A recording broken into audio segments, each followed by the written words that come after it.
Hi everybody, this is going to be probably my third attempt. I keep getting interrupted by the dog, the phone, the wind blowing the screen door open, you name it. So we're going to start again.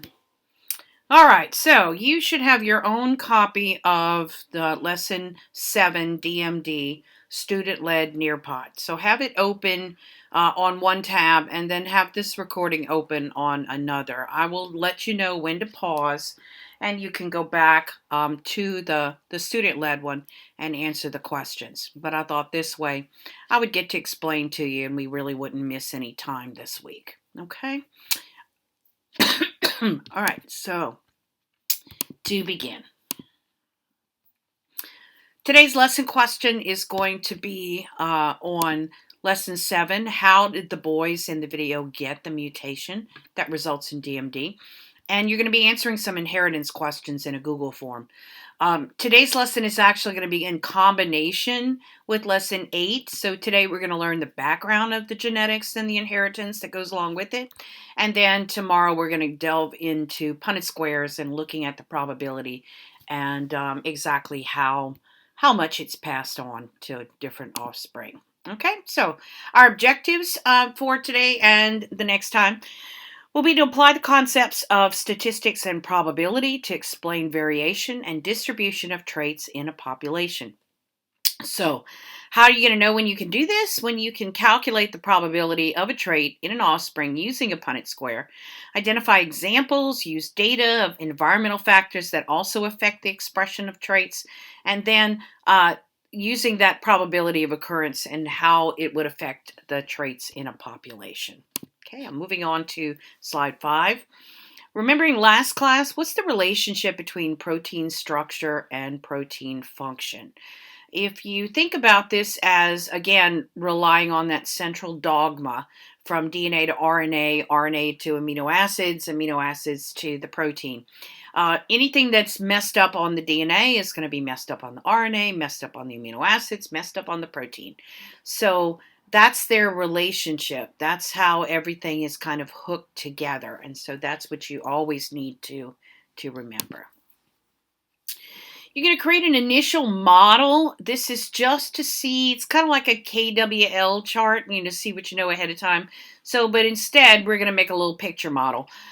So you're going to show me how you believe DMD is passed, since it's a genetic disease. We know that much. So on the following slide, you're going to create a quick model to show how you understand that genes are inherited. Now keep in mind, this is just your first one, and it doesn't have to be perfectly right, okay? And it may not even be the one you finally put into your master model, but it's just to kind of play with it, okay? So what you're going to do is you can pause me at this point, and you're going to go to your student-led one, and you're going to start putting in your version of the model, okay? All right, so welcome back from your pause. You should have an initial model in the space on your student-led Nearpod, and that should show how you believe DMD gets inherited. Okay, so we're going to be looking at how traits are inherited in the first place. So to better understand how the boys got the mutation that resulted in DMD, we're going to collect some information from some readings about how traits are passed normally from parents to offspring.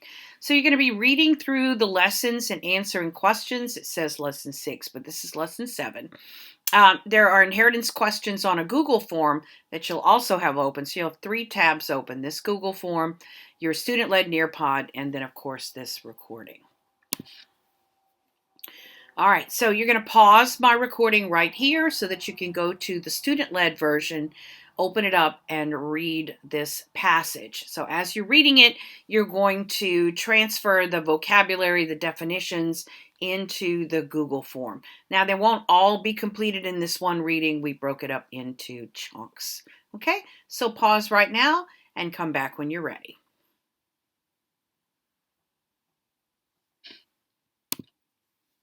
All right, a gene is a small section of DNA on a chromosome that codes for a specific trait. So one of the ways that you'll see genes and chromosomes modeled is that there might be a little band or a striping of a gene on a chromosome diagram. So in this case, the little yellow stripe is a gene on this particular chromosome. All right, so we're going to be looking at traits, and traits are characteristics of an organism. They're determined by genes, and of course, a gene is a small section of DNA on a chromosome, and its location is called a loci. So as you look at this chromosome, it's got two different locations marked on it, two different loci. The first one is the blue one in the top of the chromosome, and that is the gene for eye color. So in this case, it's brown, but it could also be green, blue, hazel, you name it. And then the pink banding is the hair color gene. And in this case, it shows light brown, but it could also be blonde, it could be redhead, it could be auburn, it could be brown and black, and all kinds of other things in between. So it's just showing you that where the loci are located. So if this is chromosome 5, say, every time there's a chromosome 5 from mom or from dad or from, any random human, the loci for eye color and for hair color are going to be found in those same locations on that chromosome. All right, so again, just a little bit deeper. The word is alleles. So alleles are alternative forms of a gene. So all the different colors of eyes, the different colors of hair, all of that are called alleles. They're all still hair color or eye color, which is the trait, but the allele is whatever version or variety that it is. Okay, we're going to pause again right now so you can read a few more of the background information and answer a few more questions on your Google Inheritance question form. Okay, so pause now.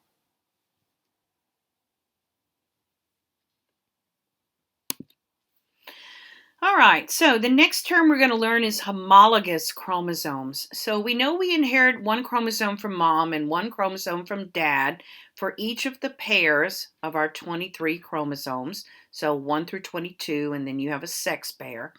All right, so the paternal chromosome is from dad and the maternal is from mom. This is showing you again the hair color allele. Okay, and so we're showing that we have the loci located on the same area of this particular chromosome. So organisms inherit one copy of a chromosome from each parent, and those are called homologous chromosomes. So if this is chromosome number 17, you would have chromosome 17 from dad and chromosome 17 from mom, and those would be homologous.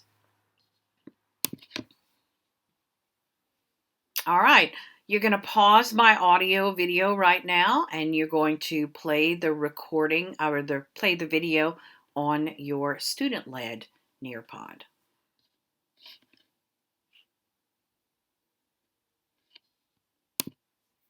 Okay, again, you're going to pause and you're going to read and answer a few more of the questions on your Google form.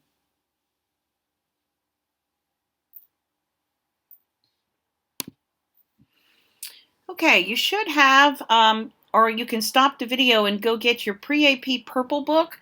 There was also a new handout that you're going to add to the back of your Purple book. The third page, I believe, is a diagram of meiosis or meiosis. It's pronounced either way. And so you're going to transfer this little drawing that you see in front of the screen to your Pre-AP Purple book, okay, on the page that says meiosis. All right, so pause the video now and add the drawing to your book.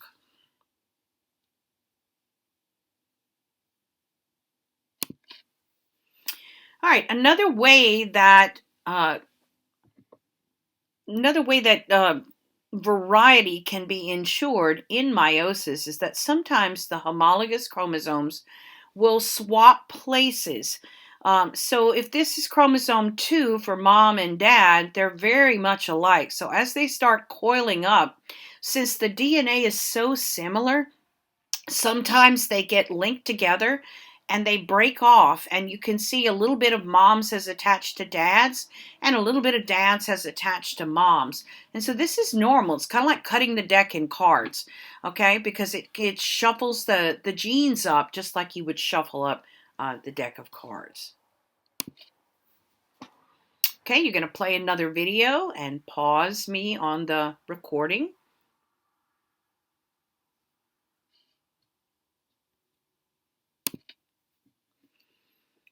Right, this little activity is just to kind of see if you can, match the words together. So you'll take a few moments to match those together on your student-led Nearpod.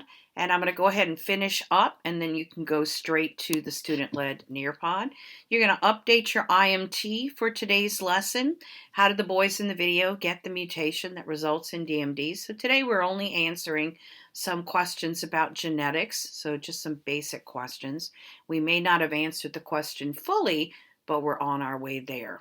Okay, I'll see you in my next recording of Lesson 8. Y'all have a good day. Please tell your classmates get their work done. Thank you.